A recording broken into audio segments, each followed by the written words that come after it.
All right. Welcome to today's podcast episode, everyone. This is your host, Terry Knight. I have a very special guest. I've been watching Greg's stuff as of late, and I feel like he can give a lot of knowledge and help out a lot of people who want to get into like franchising with businesses. And I think he's a great person to actually go about doing that. So thank you so much, Greg, for hopping on, man. I'm really excited to talk to you. Thank you. An honor to be here, Terry. I appreciate you inviting me. No problem, man. So first and foremost, man, let's just get started. Let people know who Greg is and where you come from, and we'll kind of go from there. Well, I appreciate that, Terry. So, got my first start in franchising quite a long time ago. So, back when I was in high school, most of us got jobs at fast food places. I just happened to get a job at a Taco Bell fast food place. And I started moving up in the Taco Bell world, worked there for about 4 years, but I started managing the restaurants for this particular lady. Come to find out, she was actually a master franchise owner for Taco Bell, and she owned about 50 Taco Bells. So I didn't manage all 50 of her Taco Bells, but I went around to a few different ones over in the Sacramento, California area and started managing those for her. And I thought, oh, this is a fun thing. You know, you go in any restaurant, Taco Bell restaurant you want to, and it's all the same exact process all the time. That was a very simple business to operate. I went on to manage another restaurant, then got a degree in electrical engineering and physics, and became a microelectronic circuit engineer. While I was doing that, me and another engineer, we bought some rental properties. We bought a dry cleaners, and they had about 4 drop-off locations, and we had some storage units as well. So I did the kind of semi-passive, semi-absentee thing for a while there, being an engineer. But then started getting my master's degree in business and got my master's degree in business. But I read Robert Kiyosaki's book, Rich Dad, Poor Dad, and that Hmm. pretty much ruined my corporate career for me. After that, it was all over with. So after leaving the corporate world, so I was about 30 years in corporate, 15 years as a restaurant manager, and 15 years as an engineer. I thought I'm going to go out and do my own thing, become an entrepreneur. I didn't have the latest, greatest idea or any ideas on what to do. So I thought back to when I was working at Taco Bell's and doing the franchise thing. I thought that franchise thing is pretty cool. I gotta go check that out.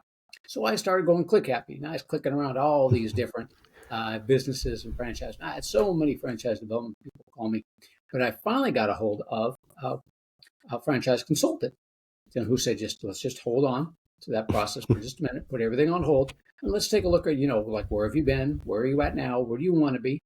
And so we managed to find me a great franchise opportunity to get into. So I got into that, my Scully Mitchell Telecommunications Consulting franchise. Dennis Scully owned it. Great guy. He really set the stage for what franchising was all about. Excellent training, outstanding person. I ran that for a while, but I look back and I was thinking about what that franchise consultant did. I thought, this is a great opportunity for lots of people. How can I do the same thing they're doing and help out other people become entrepreneurs? Because it's a very daunting process trying to figure out, which franchise is right for you. How do you pick them out? How do you go through with it? And most people that I come across are like me when I first started, very confused about the whole process. Where do I find it? How do I pick the right one? It's very time consuming. So I wasn't working at the time, so I had all the time in the world to do it. Most of my people don't have all the time in the world to do it. That's where I come in. So I have a nice step-by-step process that I take people through in order to get to know them and find franchises that are a good fit for them. Cool, Greg. Nice summary, definitely. You mentioned that you worked with a lady that owned 50, was it 50 Taco Bells? 50, yeah. Mhm. What did you learn when you first dibble dabbled in that and learned that she owned that much? Like what was a big learning lesson going through that process? Assigning roles to certain people. So you didn't want any part of the business to revolve around you. So none of the business revolved specifically around her. So she put people in place on that. So she had obviously a manager for every Taco Bell restaurant, but then for every, I think, 6 or 7 Taco Bells, she'd have a regional manager that ran those. So, and then she'd have those layers of management so that she wasn't dealing with everybody in all the 50 restaurants at the same time. She'd deal with just about 2 or 3 different people at the most. So putting those layers in so that business could run with or without you was her key to success. Okay, cool. Was there 50 Taco Bells all over the country? Was it in a specific area? Do Mostly you Northern know? California is where she was located at. Oh She wow, kept them Northern. pretty close, so if she needed to, that she could go visit them on a regular basis, which she did. She stopped by, every few months to check things out, but it kept it kind of in semi-close proximity to her. So Northern California for the most part. Okay, cool. And how did she assign these roles though? Was it just a hiring process like normal? Yeah, just Like like what? normal hiring process. Generally speaking, the franchisor is going to help you out with that. Depending on the franchise, each franchise is a little bit different, but they'll help you decide where to find and where to look for good managers to fill in those roles. So, but then you do some of the work yourself as well, because obviously, since they're going to be working directly for you, you want to make certain that they're the right people and the right fit for your personality and what you're looking for. Okay, makes sense. Um, wow. How much can you make from 50 Taco Bells? Like, I guess if you're in that industry, I mean, you must be doing pretty well to kind of rinse and repeat. Yeah, she did. I don't know exactly because I never saw her P&Ls on that. But generally speaking, I mean, we talk about the Taco Bells in the restaurants, uh, which is what a lot of people think. We drive down the road every day and we see all these restaurants and we see all these different brick and mortar type places. But there's also the service industry to consider on that one as far as different franchises and how much you can make. It's really going to vary greatly depending on which type of franchise you get into. So some of the brick and mortar ones, Taco Bell is probably it too. There's not necessarily a whole lot to be made. Now, I don't know exactly how much she was making on those, but some of the brick and mortars you might make with managers in place, and you're not doing too much semi-passive. 50 to 100,000 a unit uh, on the lower end for some of those. On the higher end, definitely into the six-figure incomes. And the same with the services industry, where there's a lot less of an investment on those. They generally going to give you a big enough territory size, so each franchise gives you a territory that no other franchisees can come into. Those they definitely are looking to get you into a good, solid six-figure income. And if you get into some of the essential service industries, like if you're looking at plumbing, HVAC, restoration service, electrical services, those quite a few of those can bring in gross sales of $2 to $3 million for a territory or two, and you're probably dropping 25% to the bottom line on something like that. Pretty good deal. Oh my gosh. Okay, wow. For people who don't know out there, like what is a franchise? So what a franchise is, as compared to if you were to do it yourself, that's what most people look at. So why wouldn't I just do it myself? Why would I get into a franchise? So a franchise is going to be one where you have everything in place to get you to where you want to be 2 to 3 years quicker than if you were to do it yourself. So you want somebody who's already proven out that model. They've repeated it. If you want to reduce your risk as much as possible, then you want to make certain opened up in different cities, different states. You want to make sure that they've done it quite a few times. Quite a few times, 50, 100, 200 times. So you reduce your risk by making certain that they've done it many, many times. There's a lot of things to consider going into an emerging franchise. Good points in that. But what a franchise is a proven model, proven success model, where you pay a franchise fee. Franchise fee is generally speaking around $50,000. Doesn't matter if it's a large brick and mortar franchise or just a simple small consulting type business.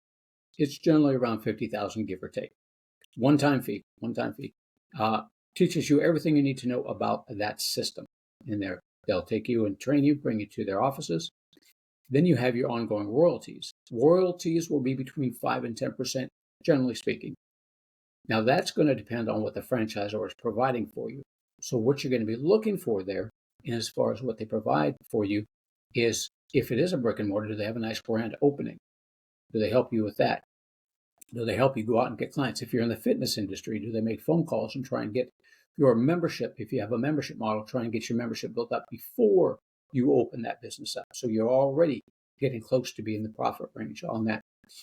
If you're in the services industry, how do they bring in clients? Do they have a call center when people have an emergency or when people need some kind of service, your lawn care service, your painting service? Do they have a call center that's going to do that? So that's where that between 5 and 10% royalties are going to vary depending on what kind of services that they're going to offer to the franchisee. But a franchise system, what you're looking for there is plug and play. You go in, you get trained, you follow what they have done in the past, That way your chances of success are that much greater. It doesn't mean that you're completely stifled by your creativity. You can go out and you can do other things as well. I know franchises will let you go ahead and try it if you want to, but this is our proven model of success. Do you follow this? Your chances of success are that much greater. Okay, cool. A lot of information. I'm like overloaded already in the first 10 minutes.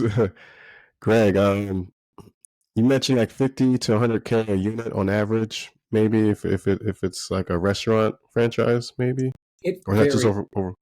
Yeah, It it varies. varies quite a deal. I wouldn't say that's the average. I'd say some of them on the low end are 50 to 100K. I know some of the hair salons are like that. They're really simple and easy to operate, but they don't necessarily make, a huge amount of money. That's why most people get into more than one unit. But there are definitely others that make a whole lot more than that. What do you need? What do you need to do to make sure you make that much though? Because again, you mentioned there's royalty fees and whatever fees in between with franchises. You playing in employees, managers, whatever. How's the best way to kind of calculate? Hey, I'm purchasing a franchise with Greg's help. How do you go about making sure you make a certain amount every year for that one franchise? The first thing is you want to make sure that those franchisees are making that amount for that. So what we're going to be doing is when we go through the process is talking with the franchise development people and eventually getting to their franchise disclosure documents, which gives you a breakdown of the franchise, who's running the franchise, do they have any, what kind of liabilities do they have they had any anybody suing them, have they had any bankruptcies? You'll see all of that in there. But what you'll also see in there is their financial disclosures. For the most part, most of them, they don't have to by law include that information, but for the most part, they do. So that's the first place you're going to look and see, and they'll give you a breakdown of how much the franchisees are making on that. So that way you'll have a good idea as if, does this meet your goals and your criteria on that one?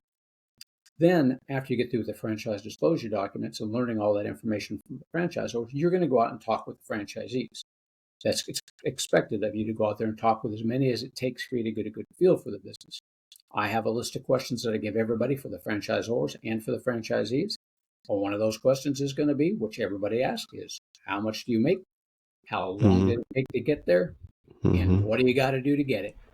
So you'll have a really good idea of the top end because you can talk to the people that are making in the franchise system, the franchisees who are making the most amount of money. Talk to them. That way you get a good feel for the best people are making this amount of money. Does this fit with my goals, my criteria on that? And then what did the average person make if you want to be average? Now, keep in mind that not everybody's a real go-getter. They don't need, to be the best in the system.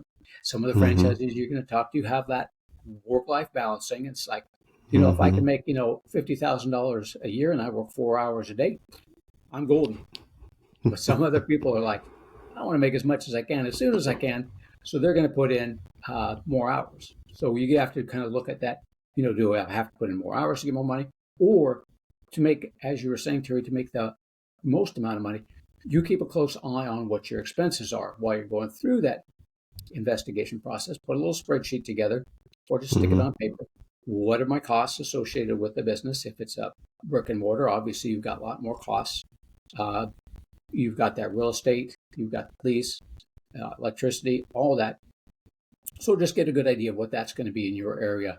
If you want to keep those costs down, those fixed costs down, then you get into a service industry where you just need a small office or you can work from home and you go out and talk to your clients. That'll keep the Mm-hmm. cost down. But go through that process, find out what those costs are. If you're billing certain things like restoration services, what's your average bill for that? But that's what I like to have people do is go through, build out that spreadsheet a little bit and kind of get a good feel for exactly what the costs are going to be, what the income's going to be, and what you have to do to get there. Okay, cool. Um, wow. I got so many questions. I'm getting overloaded because I feel like franchises, I feel like it's a cool way to make money, but I think a lot of people, even myself, is like scared because you don't want to be tied in to a franchise and you're just, I don't know, in my opinion, giving out more money than making. Yes, they give you a blueprint and a shortcut to kind of fast track that, but I feel like you might be limited in between that. Have you ever came across clients that wanted to start franchises, but they had those type of questions and concerns? About every single one. Yeah. Everybody. Yeah, that's the big thing is, you're paying out those royalties, it seems like a big chunk. What am I going to make? And that's the whole process that you're going through there is when we're investigating them together. I'm going to be your guide to go through there. I'm going to be making certain you get those questions answered. But every single person that I get in touch with that goes through that, they always want to know. The main question is how much can I make? It seems like the franchise, you're paying them 5 or 10%. Seems like a big chunk. You got to look at and see whether or not you feel it's worth it to you to get to where you want to be 2 to 3 years quicker, making the money you want to make, and still paying out that. It's not for everybody. It's not necessarily the greatest thing since sliced bread. I don't portray it that it is on Hmm. that. It's not for everybody, but for the right people, it's a really good opportunity to go into business, make some money with a proven business model, and you'll figure out by the end whether or not it's worth it to you, and just how long it's going to take to get to the point where you're making money on it, and whether or not you want to put in that time and effort to do it. Semi-absentee, 10 to 15 hours a week is what we're generally looking at for that if you do that. So for a lot of my investors, they like doing that, the semi-absentee model. But if you're willing to leave your corporate job, I get a lot of corporate refugees wanting to get out of the corporate world like I did. If you're willing to do that, then you'll get there obviously a little bit quicker because you're now not paying a manager to do it. You're the person doing it. So Hmm. we'll figure all that out. Gotcha. I think, or for me, absentee would be the best way. I like to delegate and just, focus on more important things. So, do you have clients that buy existing franchises, or are they buying like from scratch, where they're finding a new development, new site, and they're building from the ground up? Both actually on that one. Hmm. So more often than not, it's going to be a new one on that. But we do have existing franchises. So a lot of people are thinking that when you get into a franchise, you're signing that franchise agreement for 5 or 10 years, and they think they have to be in that franchise for 5 or 10 years. You don't have to be in that franchise for the whole franchise agreement. You can sell that business at any time. And that's one of the benefits of being in the franchise system is that is your business, and you can sell it. So I do get people that do that. There's not a whole lot of great franchise resale opportunities out there because once you built that franchise up and you've got it going good, you tell the franchisor that you want to sell it. First thing the franchisor is going to do is going to find existing franchisees that are close by and Hmm. say, Terry's selling his franchise. Would you like to buy it? And if it's running good, you're making money. For the most part, other ones, if they have the money for it, they'll buy it. So that's why I don't see a whole lot. I still get some fairly good ones every once in a while that come up where they don't have any franchisees nearby that want to buy it Hmm. at the time. So, yep, it just depends. We had a good year with Supercuts a little while back, the Regis Corporation, Cost Cutters, Supercuts, where they were selling their corporate locations, which was a little different thing. And I had a good run on those. There's quite a few people that like the Supercuts model, very simple, easy model to do. But that was the first time in 10 years that I've ever had, and they had like 1,000 locations that they sold. So I had quite a few people buy those existing ones. But I still every now and then get somebody that's looking for resale opportunities. Okay. You mentioned supercuts. Yeah, they're everywhere. Like there's one Yeah. up the street from us. Like they're everywhere. And you said they're selling it at mass. It's an easy model. Like, what do you mean by that? Easy models? It's just simple to operate and make money. Like, what do you mean by easy model? Oh, it's just simple to operate on that one. For that, so you just put a manager in place, and the hairstylist. There's lots of good hairstylists out there, so it's pretty easy to find people uh, to do the hair cutting in there for you. You hire a manager to do it, and it's just a basic, simple operation, not a big uh, uh, cost or investment on that necessarily for those. Uh, and there's not a whole lot of moving parts. You just simply, cutting, washing, drying hair, that sort of thing. So it's one of the simpler and easier models. The hairstyling business, massages, those sort of things, pretty simple to operate. Not a whole lot of moving parts, which a lot of people like. They like simple. Okay. Yeah, I think everyone likes simple. Yeah. Well, how much, I think, in your opinion, how much can you make from a supercuts if one was on for sale? I know it kind of depends. It varies, but on Yeah, those average. ones. Yeah, those ones were right around for the most part, I've seen them right around the $50,000 to $100,000 range. What they're Hmm. making with the manager in place on those, and most of my people bought more than one to build that up. I had one gentleman actually that he was a doctor and he wanted to supply services to some underprivileged people, but he wanted a way to pay for it. So he bought, I don't know, I think he bought about 15 or 20 to begin with, but he said, my goal is to get up to 100. So it was just a couple of years ago, I had him up to about 80 so far on that 80 one. supercuts? 80 supercuts, yeah. Costco or Cost Cutters, supercuts, Smart Styles, all the salons were the Regis brands. And he would do the same thing that my lady did with the Taco Bells. Every 7 units, I think he did, 7 or 10 units, he'd put in a regional manager there. So he was only working with maybe, I'd say maybe 8 people at a time as regional managers for his 80 different locations on that. Holy But he really crap. liked it. Yeah, some people really liked. Some people didn't. I presented him to some people, and some people said, no way I'm doing that." But others just loved it. And he obviously loved it a lot, so he did well. Well, yeah, I mean, up to 80, and we're talking on average 50 per unit. It adds up. Wow. So, how can someone, he's a doctor, obviously, but someone who's not a doctor, who's working corporate or maybe a stay-at-home mom, whatever the case may be, um, how can they buy a franchise? Like, do you have to get a loan from the bank? Like, how does that process work? Excellent question, Terry. Two different ways to go is use other people's money or use your own money. So if you want to use your own money, then generally speaking, what my people will do is they'll do an IRA or a 401k rollover plan. So if you've got a Hmm. 401k with a previous employer, you can just roll that money into a self-directed 401k account, and then you can just use that money to invest in your business. We have people that do that for you. So it sounds complicated, but that's what I did when I started mine. A very simple process. Cost you about $5,000 for all the paperwork, but they basically turn your business into a C corporation. And now the 401k is a self-directed one, which means you can buy stock in any corporation you want to, which is why you make yours a C corporation, because now you have stock in it. So you just buy stock in your own company. And you actually, and I did, was, officially sent myself a stock certificate. So I had stock in my own company. A lot of tax benefits, a lot of good things, very personal opinion on that one, whether or not you want to use your retirement money, fund your business. I did on that. I liked it. But a lot of my investors like using other people's money. So as far as getting funding for a franchise is very simple. Because I have people that do that on a regular basis, fund franchises. The franchises are the ones with that proven record of success. They've already been around. My funding people that work with them know that they've been around forever. Nothing to it on that end. The only thing that we're going to be looking at is your credit score. As long as you have Hmm. a credit score, and depending on what you want to get, you have the net worth to invest in something like that. Then the process itself is pretty simple. And I've got a few different funding people that I recommend to others. You can get a small business administration SBA loan in about 4 weeks. For my people, it's pretty quick, pretty easy. A lot of people. Nice.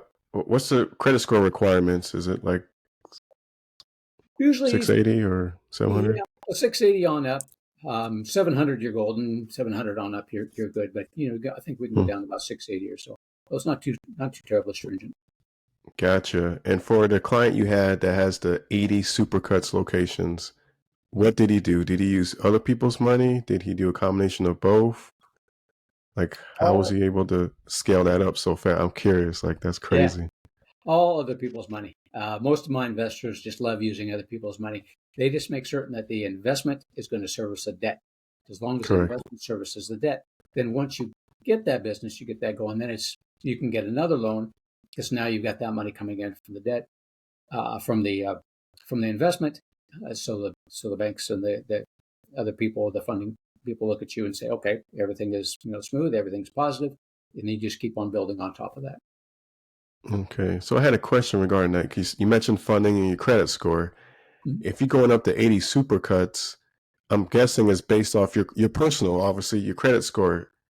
I mean, they're looking at that 80 times, like to kind of see how you can kind of get to that scale. Because how does that work?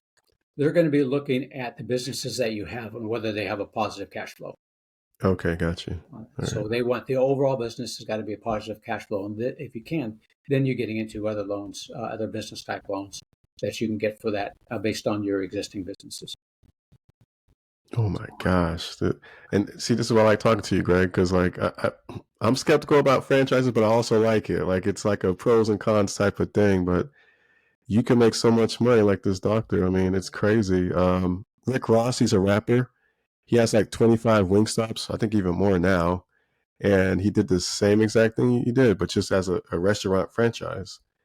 And I think one thing he talked about, which I had a question with you with that, is it's also based off location, that franchise, to see how much you can kind of pull in revenue. If you're in a great spot, you're going to generate more revenue than your second location that might be in a different area. Like, what is your take on that when you're looking for a franchise, like you're saying, and you're kind of going down this journey with you? You want a franchise that's going to find the real estate locations for you. So you don't want to have to do that yourself because Mm. you're not necessarily a real estate person. And you want them to also negotiate the lease for you because you're not necessarily an expert in lease negotiation either. That's not your forte. You're a business operator. You're a business owner. You run the business. So find a franchise that's going to find a location for you that has a real estate team. They generally, in my experience, they'll find 2 or 3 locations and they'll go over them with you as well to see which one you like best. But they'll pick out the ones where it has the necessary traffic. That's for brick and mortar. Service industry doesn't matter. Service industry will drive people to you when the need arises. But for brick and mortar, you build it and they will come as a general theme. So if they're going to come, they've got to see you. They got to be in a good location. So you want that good real estate team. And the way to make certain that they are picking out good locations is, again, going back and talking with the franchisees that have already done it and making certain that their locations are doing well also. Gotcha. Okay, Greg. I had a question as well because we went through the COVID era, right? And then there's, pre-COVID, post-COVID. Supercuts at the time, I would think it was like a need. I mean, a want. So when the pandemic hit, I'm sure you had a hit with his locations, obviously. Everyone's kind of, consolidated into their homes and no one's really going out, stuff like that. Do you think it's important when you buy a franchise to really think about if you want it as a whatever industry it is, but focus more on an industry that's needed versus one that's just a want? That makes sense? A need Absolutely. versus a want? We call those essential services. Right. Before we do that, Terry. So, what are things that no matter what's happening out there in the world today, you are going to need? If it's broke, it's got to be fixed. It's got to be fixed now. Okay. If you're in Florida, if it's broke, your heating and air conditioning system, or your air conditioning system, you don't need heating. So if your AC is broke, well, that's got to be fixed, and that's got to be fixed now, right?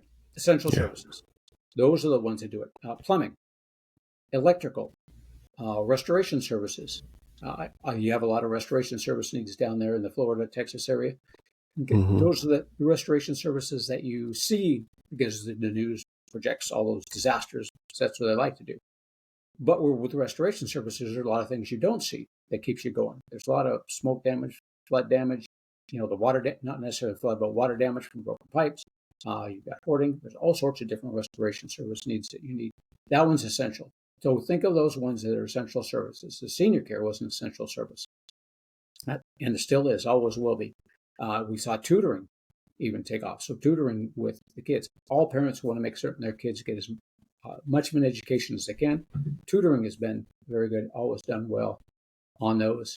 So those are the things you think about if you want to think about something that is, no matter what the economy is doing, good, bad, or otherwise, have another COVID or not, these are the services that people are always going to use and they're always going to be in demand, essential services. Gotcha. Okay, cool. Totally makes sense. You mentioned you own storage units. Is that still the case? Or I did back at the time. No, that's not the case. That was back when I lived in over in Texas for a while mm-hmm. there. When I left the engineering field, I sold all my stuff over and to my partner that was doing it at the time. He left at the same time too, so I sold my half to him, and he took over all those. And I just wanted to start out completely on my own and do my own thing. But I did have storage units for a while. Those were interesting. Yeah, definitely different industry. Which type of franchises have you been involved with throughout your whole journey of doing this? The one that I actually owned was a School Mitchell telecommunications consulting Mm-hmm. franchise, where I was go around to business owners in the Austin, Texas area. I lived near Austin at the time, and I'd help them with their telecommunications needs. Basically, you're thinking about a phone or something like that, but think about the offices where you've got all those different lines in there, or you go to a car dealership that has all the phones going off all the time. Those are huge Mm-hmm. services and different kinds of services. So we could help the small people that only had 3 or 4 lines. We could help ones that had 20 or 30 lines. And what I did was I was their telecommunications person, basically. I'd analyze all their bills. And then with the help of the franchise, who had a database of different providers, then I'd find the same or better service for a lower price. And then I just share in the savings that I supplied my clients with on that one. They've now expanded out to even more things, transportation and all sorts of different things. And there's a couple different franchises like that too that help with cost reduction. That was my first foray into doing my own franchise and doing it myself. Cool. All right. This is so cool. I mean, franchises. I mean, different industries. You can make money, guys. Um, what's what's next for you, Greg? Like, we're hitting December now, and then we're going to hit the new year. So, what's your goal for like 2024 and beyond? Helping out more and more people that can. I recently wrote a book, which amazingly enough made it to the Wall Street Journal bestseller list, which Oh, is nice. called Real Freedom, Why Franchises Are Worth Considering and How They Can Be Used for Building Wealth. That one really took off on that, surprisingly enough. And what I did with the book is all those questions, and I've been doing this for just over 10 years now. So I just took all the questions that my people have on a regular basis, and I went through and answered those questions and took them on a step-by-step journey of what they go through working with me and what they need to go through when you're looking into getting a franchise. I put in some real-world examples of the people that I work with and how I've helped them. So if you go through that book, you get a really good idea of what the process is like. And I supply with a lot of different information, like what mistakes to avoid, questions to ask, due diligence process to go through. So basically, what I tell people is, by the time you're through with me, I mean, you can investigate any franchise in the U.S. Or the world yourself after you get through Mm-hmm. with me on that. So I kind of work my way out of a consulting position doing that. But that book has really taken off. So I'm going to continue, promoting that and getting that out there to people. It's you can get it on Amazon, but if you don't want to buy it on Amazon, you just shoot me out your email or send me your address. Shoot me out your email, I'll send you a PDF version. If you give me your address, I'll send you a hard copy. Easy enough. I just love getting it out there. Love having people read it. It's absolutely fascinating that I actually made it to the Wall Street Journal list. I was quite surprised. But that's what's next, is just helping more people realize their dreams. I mean, I live in a nice, beautiful area out here in Licking, Missouri, out in the middle of nowhere, on a nice big chunk of land out in the forest. Mm-hmm. And I know that other people can do it too on there. And that's so what my goal is, just to help people realize their dream. I'm not going to try and sell you that franchising is right for you, because for a lot of people it's not. So don't worry about, I get this, I don't want to waste your time. It's like, no big deal. It's not for everybody. I'll educate you about franchise. We'll have some information gathering along the way. I'll be with you every step of the process. I'll be your guide. You're going to be the hero out there doing your thing. I'll guide you. But quite often, it just won't be the right time for some people. They can't write that check. They can't put in that time. So they've come back to me 3 years later when it was right. And it was the right Yeah, time. I had a guy come back to me 3 years later, and I had him in a franchise in just a few minutes. That was just amazing on that one. So quick that's turnaround. what's next for me. Yeah, that's so cool. Yeah, definitely, guys. I'll have the book and the link in the show notes and podcast and YouTube. Definitely check that out. I'm going to. Can you talk about your business, right? Franchise Maven. Yes. That's basically just consulting, helping people out. But you hold their hand throughout the whole process. What's the best way for people to reach out to you to kind of learn more about all that information?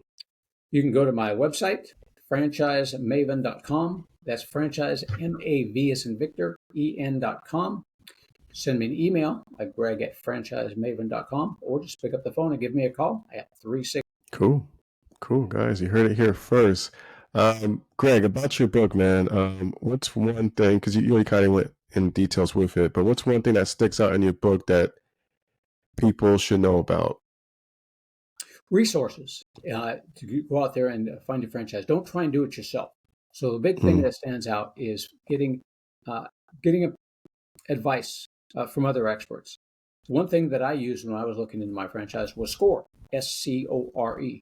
There's usually a SCORE chapter in every city on that, and that's a lot of people, men and women that have been in business for their entire lives that offer free advice to people about businesses in there. So they help me quite a bit. So resources, look at that. There's plenty of resources on my webpage as well that you can download. My 7 mistakes email, I got a white paper on that, questions for franchisors and franchisees. So use the resources, become familiar, and especially use advisors if you've never done it before. It's much easier and less confusing to not do it yourself, to get people who have get franchise consultants are great. We're all free, by the way. All franchise consultants are free. Franchisors pay us a referral fee if you decide to invest in one of the franchises we introduce you to. So maybe go out there and find a few different franchise consultants and just call them up, talk to them, interview them, see which ones you like best. I'm hoping you'll come to me and me alone, but I understand. There's plenty of different great franchise consultants. Make sure they have years of experience, they know what they're doing, and make sure they're trying to sell you on anything. They just wanting to educate you. Well said, Greg. You mentioned you've worked with a lot of clients. I think 500 franchises or clientele, or 260 people, and I put them in 260. about 500 franchise territories over the last 10 years. Oh, nice. So 260.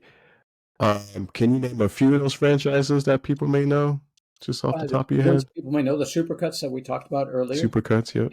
And then we've got Meineke, Oh, Mako. Meineke. Yep. Mako? Oh, wow. So Midas, everybody gets their cars fixed. So all those on a regular basis on those. Then we've got Massage Heights, Massage Envy. Massage Envy. Okay.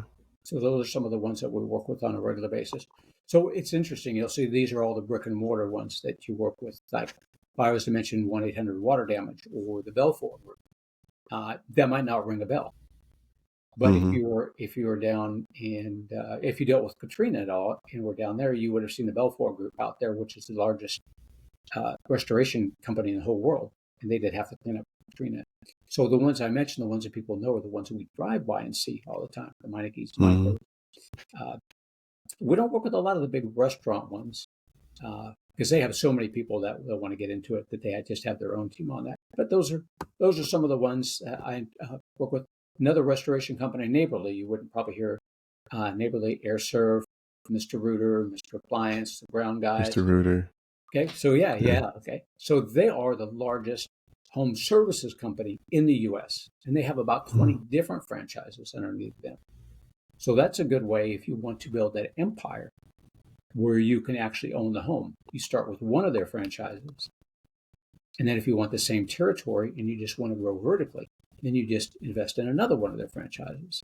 So now you have 5-Star Painting. Now you have Mr. Rooter. Now you have Molly Maids. And now you're servicing the same client with different services. So now you've grown vertically. Now you own the home. If they need anything done, they call you. Holy crap. That's actually a good idea. Do you have clients that did that? Yep. To that? I have clients that do that quite often. Authority Brands has, what do they have? 1 Hour Heating and Air Conditioning, Mr. Sparky, Benjamin Franklin Plumbing. We had a group that bought out all 3 of those in the southern states, Florida, Georgia, one other state, I forget.